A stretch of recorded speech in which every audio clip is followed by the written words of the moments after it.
Differently Good crowd. evening. How are you guys tonight? Notice you're wearing your shirt today. I am. I thought it Awesome. was been a long time since we wore swag on the air, so Swag. here we are, swaggy. I'm not swaggy. Yeah, I should have warned you Yeah. or let you know. Warren, let me know. Warning, danger, Will Robinson. So yes, swag. If you're wondering where you could get a cool shirt like this, Wow. that was smooth. You could get a shirt just like this on the Think Differently Academy store. And if you happen to be watching tonight on the Think Differently Academy app or website, you could just kind of jump right over there and look. And by the time I'm done saying this, you could have ordered a cool shirt like this. Yes. So in the meantime, Polly's checking to make sure that we are on all our platforms. And we're going to continue in our series called Faith and Mental Health. Just kind of one of those key things today. There's so many, like we've talked about, there's kind of a divide in that there's a whole group of people who might believe that the secular approach to mental health is the only viable and evidence-based approach. And then there's a certain amount of people or types of folks who might believe that a religious or biblical counseling model might be the only legitimate channel. And we are going to sit in these chairs and advocate for a integration of powerful clinical tools and clinical thought process with a biblical worldview, and talk with you guys for a while about how to integrate that. Yeah. And we've got some fun stuff on the future tonight. Not that tonight's not going to be fun. Tonight's going to be super fun. It's going to be amazingly fun. Yeah, but in the future, we'll talk about some things about our Think Differently model that may help you understand why we integrate the way that we do. And the model that we've landed on is kind of our central model that we both teach and train, but also that we operate from in our day-to-day counseling practice. Yeah. So that will be some stuff that we'll talk about in the days ahead. Tonight, what we wanted to talk about is emotions. I know we touched on that a little bit last week, just kind of the importance of several kind of key areas that comprise mental health. But tonight I wanted to take a little bit more time with emotions. Last fall, we did a couple of events that were we still use these with our clients. I've had a number of clients just in the last couple of weeks come in and go, man, those events changed everything for me. Yeah. And so those events are available on our store also. Here I go again. Go to the store. But those events are available. One of them. Well, they're actually under events now. They're not in I don't think they're in the store anymore. But they are in the store because that's where I got that link from. Perfect. There you can get them a couple different ways, apparently, on the website. We wanted you to have so much access to them that you can either get them from the store or from the events page. Yes. But there's the link right there if you want to jump over. And what I'm going to do is I'm going to go ahead and copy and paste those in the comment section as well. Nice. So the first one that Polly just put up there is our event called Outsmart Your Heart. It's really just a overview of developing emotional intelligence, understanding the importance of and the function of emotional intelligence. Hey, everybody, by the way. Hello, Ryan. Yes. Good to see you there. Denise, good to see you early and later, of course. Rose, you're there. And Deborah. Betty's with us tonight. So Outsmart Your Heart is that our course on emotional intelligence just talks about the function of emotions, how we develop familiarity with our own emotions so they become our strongest ally instead of potentially an adversary. And we'll talk about that a little bit tonight. And then the second event is one called Healing the Heart That Keeps You Hooked. That was one that we developed as a response to when we deal with people with compulsive behaviors, anything from straight up addictions to difficulty, whether it be losing weight or changing some habits that have been compulsive in nature. Healing the Heart That Keeps You Hooked talks about the role of emotions in compulsive behavior. Yeah. And so you can see that emotions really play a key role in the foundations of mental health. Last week, we talked about the move from dependence to independence as being one of those things. Part of becoming independent is becoming the person who runs your inside world, where instead of expecting other people to change or circumstances to change for you to be at peace or for you to be able to grow as your own person, really becoming the manager of your own inside world is a significant part of developing emotional intelligence. What do you do with emotions besides swallow them? When we have strong emotions, then we have two different choices. We can either do what they're designed for, or we can find some other channel or mechanism to deal with our emotions. And if we find a channel that's not the intended one, what we'll discover is that it will find some way to affect our mental state, emotional state, relational state, Mm-hmm. communicational processes. And so both the Outsmart Your Heart and Healing the Heart That Keeps You Hooked was our attempt to go deeper than what we would do in a Tuesday night class and give both our clients, but also you guys as subscribers and other people who are engaged in the Academy site, an opportunity to really develop that emotional intelligence and possibly overcome some habits. And I believe is the Healing the Heart That Keeps You Hooked is the 2-day event, correct? I think that's right. Okay. And then the Outsmart Your Heart, we have learned to like change the titles, like not have them so close to the same thing. But the Outsmart Your Heart is actually 4 weeks, and it is all new video content as well. So yeah. So, and by 4 weeks, what that means is we recorded it over 4 weeks' times with some streaming video and Tuesday night live Zooms with those people who came live to the event, live, as in pandemic live, right? Yeah. And live now means Zoom. And so both those recordings and the recordings of the Zoom meetings are now available to anyone whosoever will. Yeah, so you could do it in a week, I guess. Yeah. So anyway, so tonight what we want to talk about is the role of emotions both in the human soul, but then also as a part of our own mental health. Mm-hmm.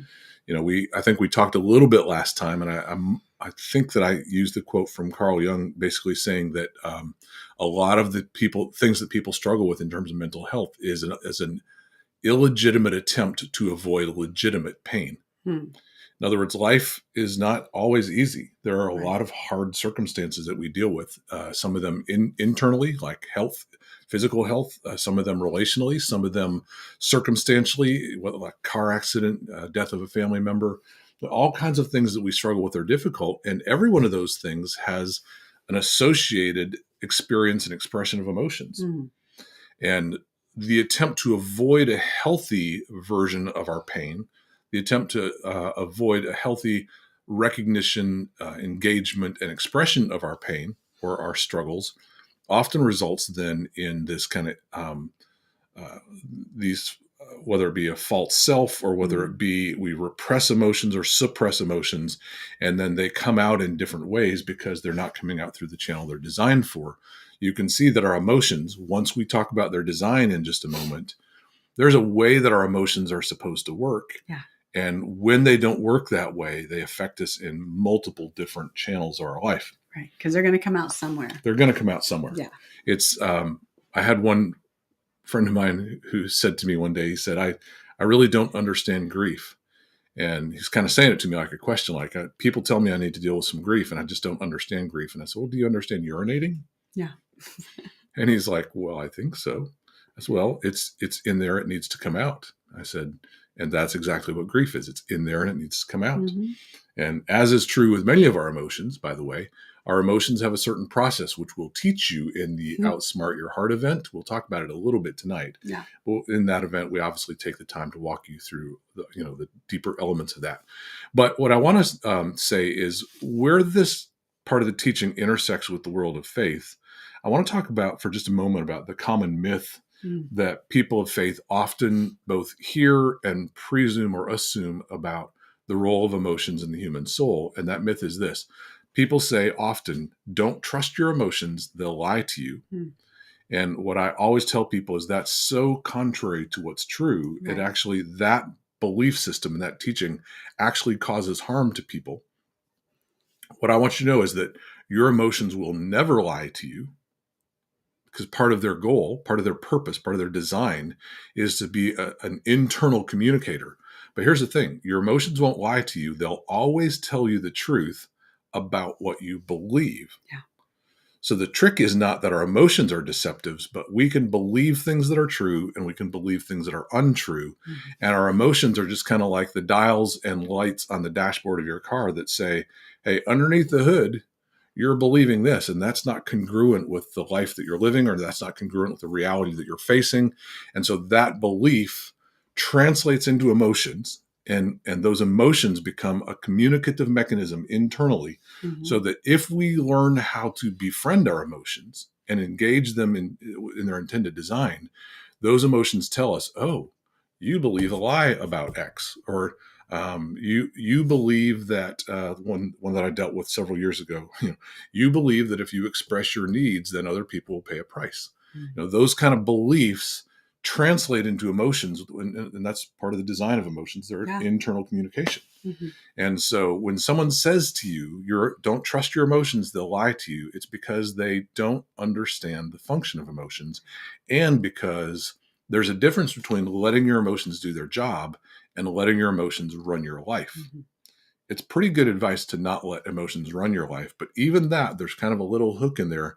As we talk tonight about the two intended functions of emotions, you're going to see that emotions are designed to run something, and they are designed to communicate something. And when they serve those two purposes, and we learn a healthy emotional process, then we can, are we in that chat?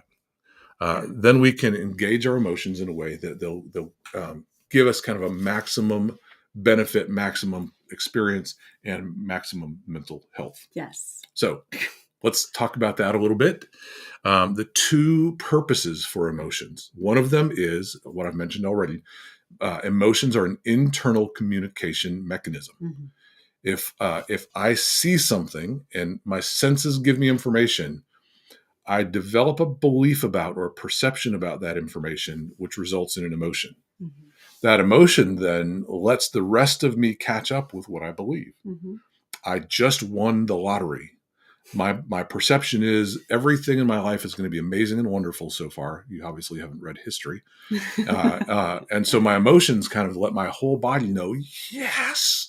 And I get excited. Excitement then floods my body. All the chemicals and hormones associated with that flood through my body. And I experience in my being the congruence of what I believe, and my body responds to that. So the emotion functions as an internal communication mechanism.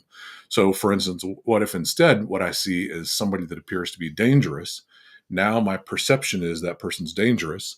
My emotions are fear, anxiety, and it sends me into that part of my brain that unleashes all the things I need to deal with danger and threat, which we talk about in other of our classes, right? And so then it communicates to my body, get ready to fight, get ready to flight, get ready to freeze, whatever, whatever your F word is, and so emotions, first and foremost, are an internal communication mechanism. Second, and people, let me just talk through this before you get kind of worried about what I'm about to say. Emotions also function as a driver. Now, when I said a couple minutes ago, emotions aren't intended to run your life. They are intended, however, to be the energy behind the movement or the forward progress of our lives. So think about this for a second. Polly and I will be married 5 years as of next week. Next week. Yeah. Next week. And that being the case, let me make a call. I'll be right back. Imagine this if on our anniversary I said to Polly, I just want you to know that since technically you're my wife and I'm supposed to love my wife, I love you because I'm supposed to. And so I went out and I bought some gifts for you to tell you that I know I'm supposed to love you and buy you gifts. That is fantastic. And I shall receive the gifts in which you give me because you're supposed to love me. And I love you too because I'm supposed to. Isn't that beautiful? Doesn't that just make you want to... I'm going to have another 5 years. It's going to be amazing. But what if instead we allow the emotions of our soul to move us, to propel us? And instead of what I said a minute ago, what if I could say, that's embarrassing. I don't know if I want to do that. Okay, I'm going to try. All right, here I go. I love you so much. I'm so grateful that we've been married for all this time. Yeah. Hear the difference? Can't believe I just did all that. I love you too. You are going to buy me gifts still, though, right? Totally. Okay. Yeah. Now, so hear the difference. Emotions are designed to drive us. If you have or not read John Eldredge's book, The Journey of Desire, he makes an incredibly both practical and biblical point to say that desire is the key to life. Desire being a pretty intense emotion, right? Yeah. And what he said is that desire is intended to move us toward God. And so when we desire God, it's the same thing that I just illustrated with Polly. Well, imagine, worshiping a God that we say, I read the Bible, I know I am supposed to love him, so I shall do all the things that look like love, as opposed to genuinely having a response in our heart to the initiative of God where we might love him back because he first loved us, right? So desire is, I want God. What happens is we do two things with desire. Again, I'm kind of semi-quoting John Eldredge from his book, The Journey of Desire. We do two things. We either squash desire because we've been told desire is bad. All of our emotions are bad, so push desire down. Desire will only get you in trouble. And essentially the message is then act out of intellect, not out of emotion, or not out of the heart. Yeah. The second thing he says, we either squash our desire or we attach it to inappropriate targets. And so we desire things that aren't healthy to desire, or we push our desire down, or both. Yeah. And instead of letting our desire move us toward things that are healthy, we try to make choices out of, you guessed it, the knowledge of good and evil. Yeah. Right? We exercise the knowledge that we have about what's good and what's evil, and we try to use our will to choose what's right, instead of allowing our emotions to be a part of the receive, contain, broadcast flow of God to us, in us, and through us. Yeah. So what you can see is the design of emotions is, and this is the process we'll teach much more deeply in the event called Outsmart Your Heart. There's 4 steps to it. Number 1, circumstances. Stuff happens, as they say. Isn't that what they say? That's what they say. Number 2, we take in the stuff that happens through our senses and develop a perception. We believe something about what we've seen or heard or felt. That belief then leads to an emotion, and that emotion then asks for an expression.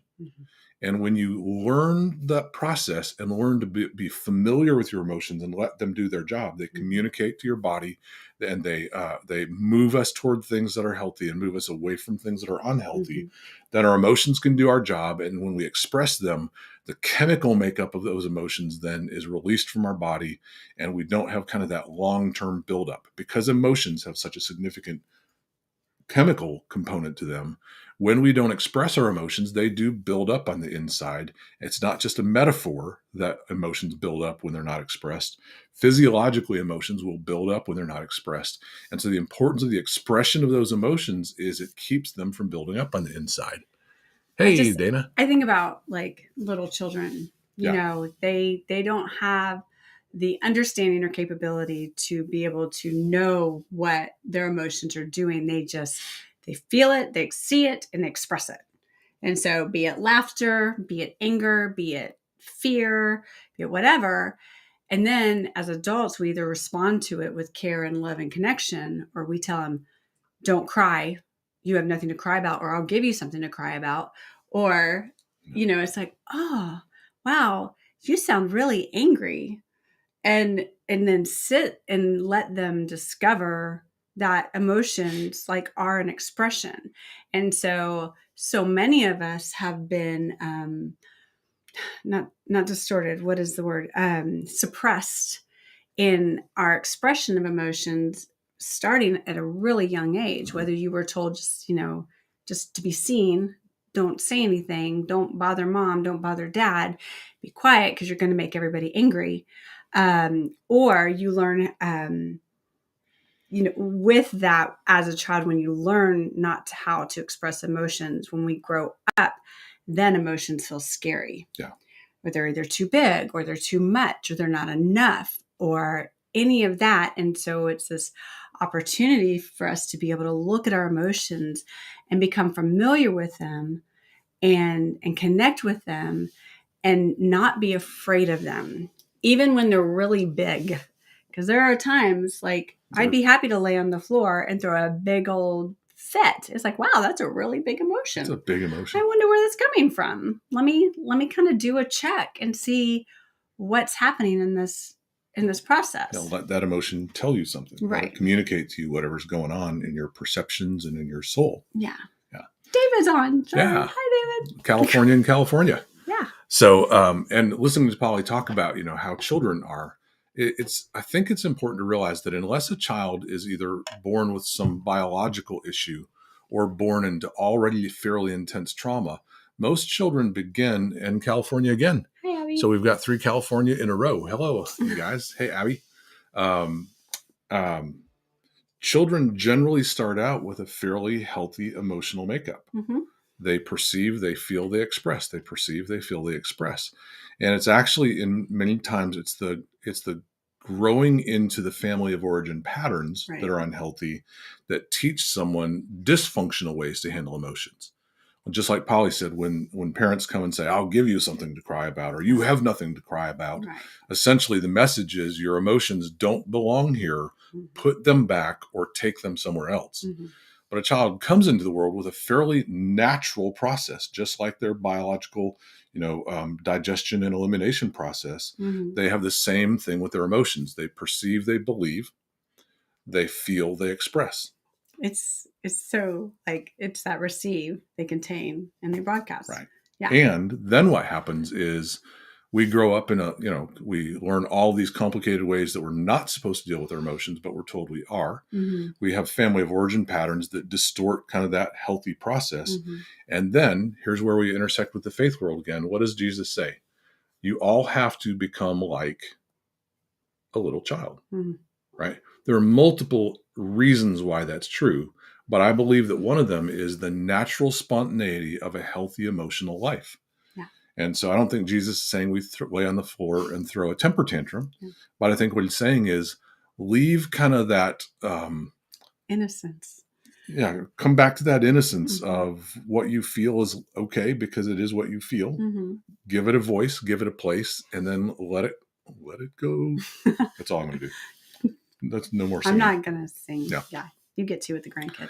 But I do think there's a degree to which Jesus teaching about become again as a little child is at least partially about restoring the emotional health, the emotional spontaneity of a young child. Yeah. I remember one time I was in a season of pretty intense burnout, and I was with a group of people that I really believe hears the Lord. Mm-hmm. And one of the people, a woman, came over and she was giving words from the Lord to people, and she looks right at me and she says, I'm pretty sure that God wants you to play more than you play. Mm. And I kind of felt the weight of that word. And she said something I'll never forget. She said, because children never burn out. Wow. Children that are playing, they will play until they collapse asleep on the floor, but they don't burn out.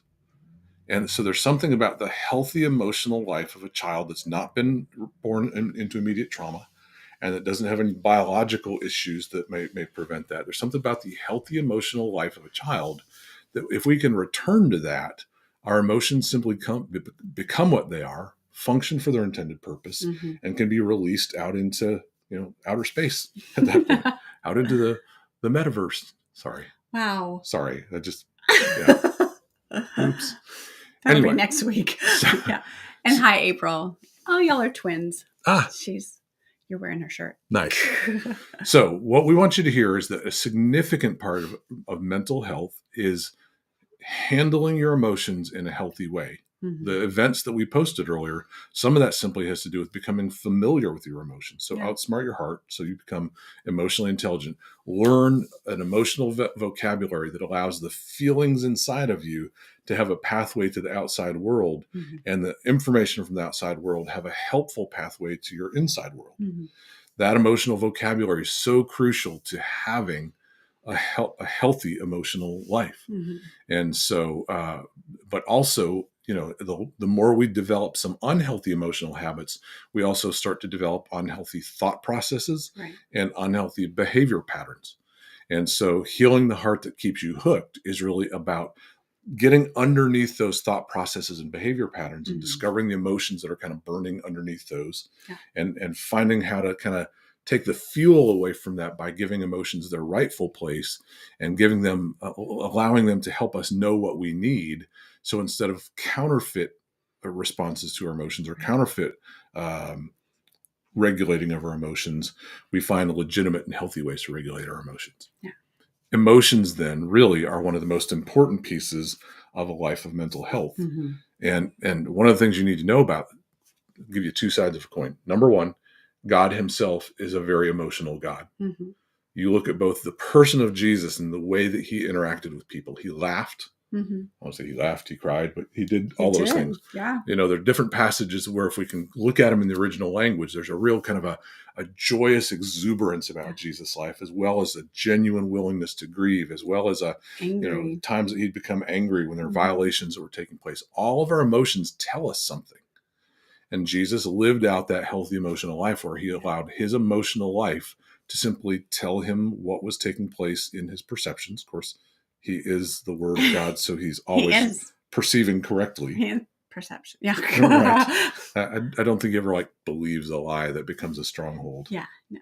But in the meantime, you also see God in the Old Testament is also he celebrates, he is angry, he grieves, God, Jehovah God of the Old Testament also has that kind of emotive, expressive life. Mm-hmm.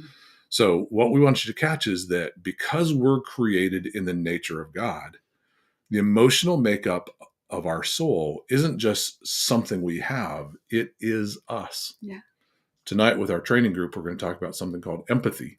And empathy is the bridge in between two people's or two or more people's emotional life. Mm-hmm. Empathy is the ability that we have as people to experience another's emotions and to connect to that person through a legitimate experience of their emotions. And so again, empathy is a part of healthy mental health. Yeah. Because what you'll see is that, certain disorders, the lack of empathy is really the evidence of, for instance, narcissistic personality disorder, all of the access to cluster 2 personality disorders. That lack of empathy is a consistent thing across the board that says there's something wrong with this person's mental health. And therefore, the ability to function with empathy is a sign of genuine mental health. It's simply not familiarity and friendship with your own emotions, but the ability to connect to and make friends with another person's emotions. Yeah. So emotions are a huge part of our mental health. The Christian world sometimes teaches some harmful things about that, but I also see a number of times in the Christian world where people are able to really recognize that even our Creator had a healthy emotional life. And when he came as a man, he demonstrated that for us. And so I see a number of people just restored to a place where they can become, like we said, as a child. Yeah. So super fun to be with you guys. Like I said, in the days ahead, we'll start talking some about the Think Differently model and how we integrate some elements of mental health into the ways that we practice and the things that we teach and train. But for tonight, we just wanted to talk about emotions. Yeah. And just so you know, just kind of an update, we talked about in the beginning of March, we would be strictly on our website. We are still working on kind of getting a chat feature good call on that. So we'll still be streaming to Facebook. And I think we're having an issue with it streaming to YouTube. I'm not sure. I'll try to maybe get those uploaded. And but just hang tight. But we will let you know when we move over there. We're not going to cut off the other channels until we have all the issues ironed out. We're moving that way, but we're not going to leave people kind of going, hey, where's Bob and Polly? It's Tuesday. Exactly. It's 6 p.m. Central. Yeah. It's Think Differently Academy. And where are they? We wanted to spend time with our buddies. Yeah. So, well, y'all have a great night, and we will see y'all next week. All right. Okay. Bye-bye.